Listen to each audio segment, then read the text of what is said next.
NBC at 12. I got to find it. All right, everybody. Welcome to the North Shore 9 podcast presented by FanDuel. I'm Jim. With me today is JJ Cooper of Baseball America. JJ, welcome to North Shore 9. Thank you for having me. Yeah, thanks for hopping on. Guys, we're going to do just a quick 10, 15-minute AMA tops. So get your questions in. If you got any questions about Pirates prospects, the Rule 5 draft, things like that, JJ's your man. Just does awesome stuff at Baseball America. I can't even there's a lot of subscriptions that I'm subscribed to, but like Baseball America, most value out of all of them. You guys do great work. So but yeah, let's get to your questions. Before we get to our viewers' questions, I've got one question. Okay. Let's go ahead and just get it out of the way. Connor Griffin, the number one prospect in baseball. 9th overall pick last year, just made a meteoric rise this season, just excelled at every single level. Just real quick, like, what did you see him change from his draft day to now that propelled him that high up? And I mean, he looks like a future superstar. Yes, I would say at this point, you hate to put too much of expectations on a player, especially a very young player. The disappointing outcome for Connor Griffin at this point is solid regular with some peak years where he sneaks into an all-star game. That at this point, as barring injury, obviously there's always that part of it, right? Barring off the field misfortune, whatever, or on field injury. But you are talking about a player who, when we say number one prospect, like the thing that gets tricky about this is that's an order on a list. And we always run into this where it's like, but you have this guy 48 and you have this guy 75. Why is he so far behind? It's like, we do BA grades. Like they got the same BA grade. Like we're not saying they're far apart. We're saying you can make the argument. Connor Griffin is our number one prospect, but he's also a better number one prospect than we have in some years. Some years you look at number one and you're like, well, is it going to be Andrew Benintendi? Solid player, but it's like he was going to be good. He was probably not going to be great. This fits more in the year that we had, Ronald Acuna, Shohei Ohtani, and Fernando Tatis, or Vladimir Guerrero Jr. And you're like, yes, yes, and yes. Connor Griffin's that level of prospect. But to answer your question, he's talked about it, and like it's one of those things where athletically there was no questions coming out of high school. This guy was exceptional athlete. There was real strength. There was real speed. There was real arm strength. There was real defensive ability. Always a little bit of issue with that when a guy's game's a lot faster and promote. Hitting ability. How as well is he going to hit? And even as late as last spring, I remember talking to scouts at an HSI, the National High School, tournament, and they were talking about a shortstop. It's like, well, he's got a better hit tool than Connor Griffin did at this point. And that was being used as Connor Griffin had real hit tool concerns. To his credit, him and his dad, went to work. He talks about that he had an arm bar and he kind of cleaned it up. He really cleaned up. And I don't want to get too technical, but really like the components of the swing where it's like your setup and how your swing, arm bar means that Todd Frazier had an arm bar and made it work. But it's something that's always probably going to affect your ability to your back control, your barrel control, how well you can hit. Connor Griffin cleaned that up. And so if you take a guy who had plus tools at everything else, and all of a sudden he goes from, well, maybe it's a below average hit tool, which still would be a good player. And then you say, maybe this is the guy who ended up hitting, battling for the batting title in the minor leagues. And while doing low A, high A, double A, that's where you see a guy go from being, okay, that's Bobby Witt Jr. faced the same thing. Bobby Witt Jr., the only question about Bobby Witt Jr. was the hit tool. Yeah. And he went from being a guy who had plus everything else, how well is he going to hit, to when he ended up being like battling for batting crown 2 years ago, he's a 10 WAR player. I'm not going to say that Connor Griffin's going to be a 10 WAR player, but that's the kind of upside you're talking about at his best, right, which is rare. Yeah. All right. Well, let's get to your questions. I mean, always fun to talk about Connor Griffin. I think we could probably do like an hour-long Connor Griffin show. That would be a fun yeah, hour. But let's see what we got. All right. First question's from Yark. When the Pirates win the lottery tonight, should I order my Rock jersey immediately? I would say I'll put a percentage on it. I would say it's 75-25. It's this early, things can happen, right? We've only had to give an example, we've only had a couple of players ever win our College Player of the Year award as a sophomore. Last one I can remember doing it off the top of my head is Mark Teixeira. Mark Teixeira, great player, but then had a pretty injury-prone year that year, and then it kind of clouded it a little bit, right? So Rock is there, I think, is the clear number one now. But if you tell me that, misfortune happens and Rock misses 3.5 months of the season, that may be a little bit tougher sell, because now this is the interesting part about this. Rock is our clear number one prospect in the draft right now. But if you compare him to Connor Griffin, he's the Robin and Connor Griffin's the Batman. Okay. Because Rock is more of like a well-rounded with a lot of good tools. And Connor Griffin is well-rounded, but with top of the game level tools. That's where there's a little difference. Okay. All right. Next question. This one's from Christopher. Which Pirates prospect are you much higher on compared to industry consensus? The tricky part of that is we say compared to industry consensus, because I will say this for everyone. It's not just like everyone is updating their list now, right? Mm-hmm. So when we had that trade a couple of days ago, the Harry Ford trade, and it's like people are saying like elite catching prospect. It's like, he's a good catching prospect, but clearly he's not an elite one because he would have been traded for Jose Ferrer. And I like Jose Ferrer, but elite catching prospects don't get traded for left-handed relievers, right? Correct. But that's because everyone's updating. I would say the way I would phrase it is this. Florentino, who we keep bumping up, I promise you that when we do our update next month, and you can there's a little bit of a sneak peek, a little bit, if you are a Baseball America subscriber, go look at the adjusted grade, right? We have the BA grade and we have the risk, and we have an adjustment for the risk factor. If you look at the adjusted grade on players, we try to follow that with our top 100. So like, if you see that a player's adjusted grade is a 60, know that he's almost assuredly going to rank above all the 55s. You see guys, so see that like Connor Griffin kind of has to be our number one. Right. He's at a different tier of prospect than anyone else in our top 100. But if you look at where Florentino is, it gives you a sneak peek of, we keep bumping him up, but we're going to bump him up further in the next update. Okay. Good news. Next question is from John. Thoughts on Callan Moss? Was a beast last year, decent pop, decent contact, going into his age 22 season at AA. So right on track. Callan Moss. I feel like he's in a good system for what he does, right? Because let's just be honest, if you said right now, and we saw this with the Oviedo trade, I feel like this is a team that is in need of offensive help. I'm not that worried about where the Pirates are going to be pitching wise. Yep. Moss fit, it's. I'm going to look now because I don't do our Pirates list, so I want to see where we have them. I'll give you a little sneak peek.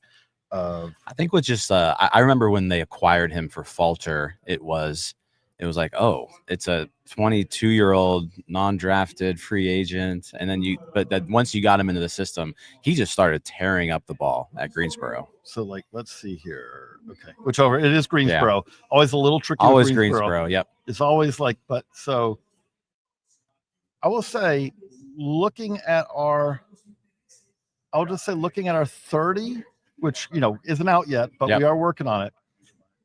I will say though, okay, you're not, if you're a giant Callan Moss fan, you're probably not going to be thrilled with our 30 and how he ranks. Yeah. Like when you compare him to a guy like another guy with big pop like Tony Blanco Jr., who obviously or like Valdez. Yes. Well, Valdez is at a different level. Okay. Next question. From Brian. Pirates have drafted a lot of middle infielders. Do any of them stand out? Griffin and Johnson excluded. Okay, yeah, it's good to say that. For one, we have to exclude Griffin because he's just at a different level. Right. I would say it's funny because I had this discussion. Bart Chiarelli does our Pirates list, and we talked a lot about Wyatt Sanford and Sammy Stafura. And I would standouts a little strong, because he excluded Tamar here, which is interesting because Tamar is the one to me, which it depends. If you forget the fact that he was drafted where he was drafted, he then becomes a solid second base prospect who could be a regular. If you're expecting him to match where he was drafted, then that all of a sudden is well, that doesn't sound very exciting. Right. I think with Staffer and Sanford,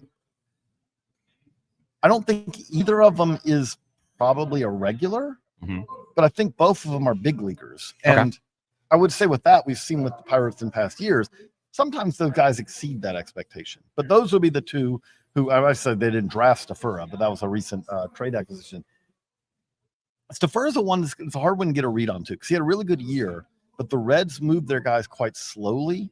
So him having a great year like in the complex and then in the Florida State League, it's like, okay, that's good. But at the same time, a lot of his contemporaries, who admittedly he's coming from a cold weather state, maybe a little bit slower because of that, but some of his contemporaries have moving quicker. So it's a little hard to compare apples to apples. Okay.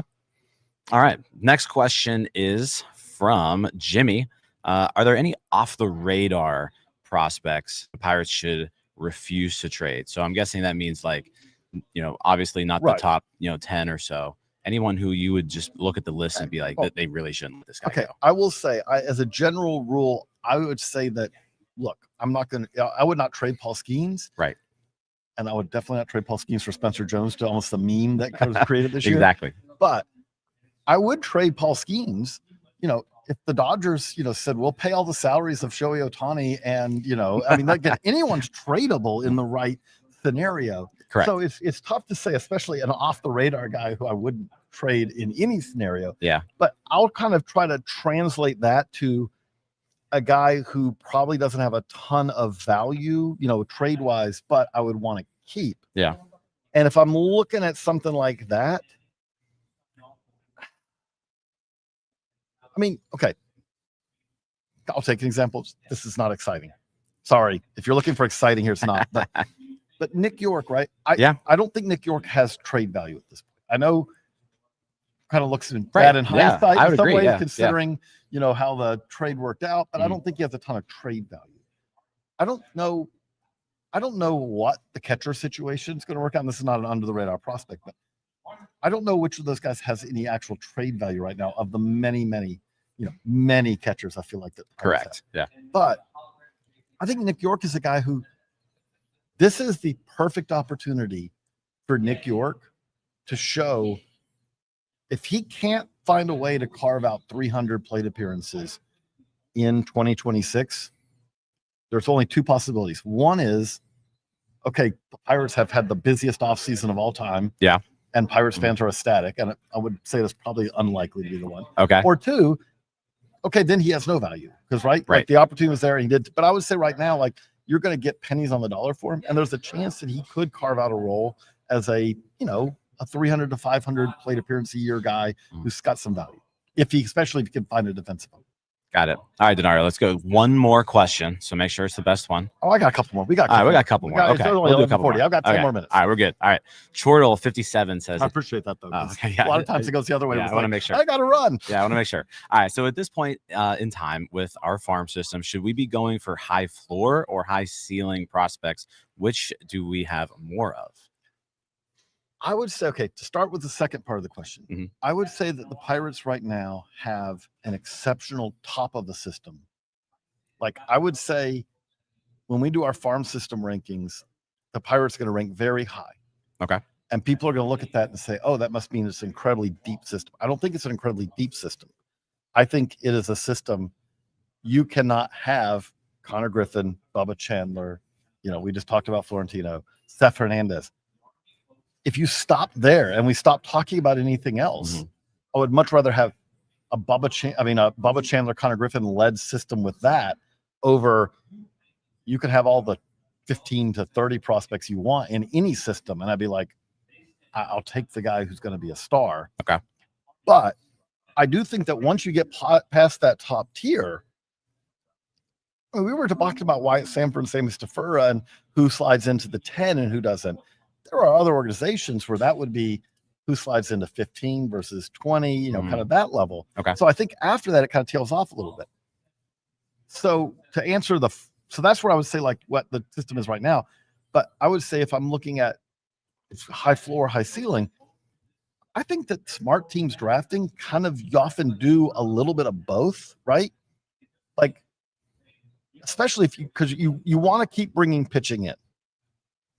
But if you just said we're going to go like the Angels did a few years ago, we're just go all pitching, all in. Well, you get a little bit lopsided there for one. But on top of it, pitching by its nature is high ceiling, high variance, right? It's hard to have a low floor pitcher. A low floor pitcher, a high floor pitcher is generally what you're really saying is he hasn't gotten hurt and he doesn't have really good stuff, right? I mean, Paul Skeens is probably the high floor pitcher that the Pirates have drafted in recent years because he was just so good. As long as his arm didn't fall off, he was going to be good. Right. But he was also the highest ceiling pitcher. So what I would say is that the Pirates are at the point right now where I would say that it makes sense to try to probably draft a couple more fast moving guys, college players who can arrive, like, again, say that the Pirates win the lottery here. Yeah. What Rock would do for them is, okay, Connor Griffin arrives in 26. And I do think, like, I'm going to be fast to see how this happens in spring training because obviously the Pirates would be stupid. They have a hole at shortstop. They don't really have a shortstop other than Connor Griffin. They don't. Yeah. But it would be stupid right now to say we're going to go out. Our big emphasis this offseason is going to be we're going to go find a shortstop because we have a hole there. And then what? To slow down Connor Griffin's arrival by a few months? That doesn't make any sense. So then if that's the case, though, Connor Griffin's going to go to spring training. We saw this with Bobby Witt Jr. a few years ago, where it's like Bobby Witt Jr. in the COVID year where they didn't have a minor league season, where they had that like extended mid-season spring training. Yeah. Bobby Witt Jr. was the best player the Royals had. And they really thought about even just kind of like, he's not ready, but Connor Griffin's going to be the best player that the Pirates have in spring training. Mm-hmm. He showed some of that last year. Yeah. Yeah. So with that being the case, now you need guys like Rock would fit this perfectly, and that Rock's going to move fast, right? You need to figure out, okay, pitching staff, you've got Skeens for multiple more years. I don't know why there's even talk about like it gets clicks. I know. Like it's one thing to talk about Tarek Skubal in the final year of his deal, and I think that there should be some things maybe done, tweaked in Major League Baseball I think it would be good for baseball if it was like that the compensation that you got for losing a guy like that in free agency was much more significant. So at least it would become a logical decision to hold that player for the final year before free agency. But with Paul Skeens having this many years left, I think the window is that 26, the Pirates should be an above 500 team. I don't think that's crazy. Mm-hmm. I think that this really should be a winning record team this year. Maybe you get lucky. So a little bit better than that, 87 wins, 88 wins sneaks in or whatever, but a winning team in 26 to then be a playoff team in 27. And I don't think that if you look at barring catastrophe, did a study recently just looking at 5-WAR players. If you have 2 5-WAR players on your team, it's hard to miss the playoffs. Right. I don't think it's crazy to think in 26 that a Paul Skeens plus Connor Griffin, and then, by the way, throw in plus with one of these other guys pops, right? Yep. If Bubba pops or Jared Jones really bounced back, or, we can just go down the list, but especially with the pitchers they have, I don't think it's crazy to say like, hey, 27. So that would be get fast moving guys who can jump on a moving train in 27, not guys who you hope could really pop in 29, because that's when that window probably starts closing, because that's when Paul Skeens is actually coming close to free agency. Yep. All right. You got time for one more? Yeah. All right. One more question, Donardo. All right. So did the Pirates overpay for Joe Stinson Garcia? And can he become an MLB everyday player? If anything, I thought the price was I think that I love that trade for the Pirates. Okay. I would say that, yes, I think he can be. This is the perfect situation for him. Mm-hmm. Can he be an everyday player for the Red Sox in 26? Probably not, unless they make more trades. He could have been, I think if he would have been a Red Sox, he would have been in the Rob Refsnyder role, which is the outfielder, the right-handed hitting outfielder who gets at bats, but there's a lefty on the mound, and then otherwise those sits on the bench. I think with the Pirates, you say, okay, check. This is one of our starting outfielders in 2026. We know we got Brian Reynolds. I would assume that it's O'Neal Cruz. That's like, okay, that's where you start with. And then you say, let's add around it. But no, I would say I would expect him to get 400 plus plate appearances in 26. Like, this is a guy who has upper level minor leagues experience, who is reasonably solid defensively. This is not a zero out there in the outfield, especially if you put him in again, you kind of figure out where you want to put him, and has right-handed power. Right-handed power outfielders are a real hard thing to find right now. Now, obviously, part of that is I think a lot of teams have made an emphasis on. I just worked up a stat recently. Left-handed hitters and switch hitters who bat left-handed face righties 81% of the time, and right-handed hitters who only hit, face lefties only like 32% of the time. Okay. So it does hinder it a little bit. That's why there's maybe a little bit less emphasis, but I do think I got room. We got one more. Let's do. If you've got one more, I've got one more. We got one more. Then I am going to have to go to the WBC press. Okay. All right. If you were the GM. Oh, this is okay. Thank you. This is the perfect last question. Which bats would you be targeting in the Rule 5 draft? Okay. So I'm going to have to call up our preview now because, okay. The funny thing about this is when you talk about the position players in this year's Rule 5 draft, the bad news about this is the best. I really like a lot of catchers. And if I'm talking Pirates, though, I am not talking that drafting a Rule 5 catcher makes any sense in the world. They still got to figure out what they've got going on. Endy, is it Bart? Is it Davis? Is it we could go down? Is it Rafael Flores? Like that's plenty. So what I would say is okay. Looking now, I will say though, there are I'll throw out a couple first basemen, right? Because I do feel like that's a position that right now the Pirates are a team where a first base DH type. I guess Horowitz is going to be probably the primary guy. But if you said a complement to that, a couple of guys who at least I'd throw into that could fit. TJ Rumfield with the Yankees is 6'5" hitter. Funny thing is he's not really a slugger. He's more of a hitter. Blaze Jordan, who's a little bit more famous, who was a Red Sox, just was traded to the Cardinals. He's more, these guys are probably available because they have raw power, but their swings are much more geared to line drives, to hitting for average, getting on base, than they are hitting 35 homers. And so I would say someone like that is at least worth sniffing around. Now, the challenge is I feel comfortable saying like Blaze Jordan, I promise you there are going to be first basemen playing in the major leagues in 2026 who are worse than Blaze Jordan. No doubt about it. But it's the Rule 5. So if you said, is there going to be worse first basemen who spend the entirety of the season on an active roster? That may be a little bit of a different story. Got it. Okay. Well, hey, thank you so much for joining us. This was fun. Lots of fun. We'll have to have you on like a full-on podcast here soon too. But yeah, JJ, where can everybody find your work? baseballamerica.com, and I'm JJ Coop 36 on Twitter, Blue Sky, JJ Cooper BA on Instagram, although I don't post it much. And I would say though, if you like this also, and even if you're not a subscriber, you want a little taste, go to our YouTube channel at Baseball America, and we do video podcast every week. If you're interested in Connor Griffin, we've talked a lot about Connor Griffin and the Pirates in recent weeks. Yeah, you got a lot of Pirate stuff out in the last few weeks. So yeah, check it out. But yeah, again, thank you so much. From Winter Meetings, we'll have a lot more for you coming today. But yeah, appreciate all the comments in the chat as well. All right, that wraps up this episode of North Shore 9. Thanks so much for tuning in, whether you're listening on the podcast or catching us on YouTube. If you enjoyed the show, please give this video a thumbs up, and don't forget to hit that subscribe button if you haven't already. It really helps us grow. And if you're listening on the podcast, a quick review goes a long way in helping others find the show. Plus, be sure to tell a friend about us. There's always room for more here in the NS9 community. And for those looking to support us a little more, consider joining our Patreon, become an MVP member, and get exclusive perks while helping us continue to bring you more of the Pirates content you love. Thanks again for all your support, and let's go Bucks.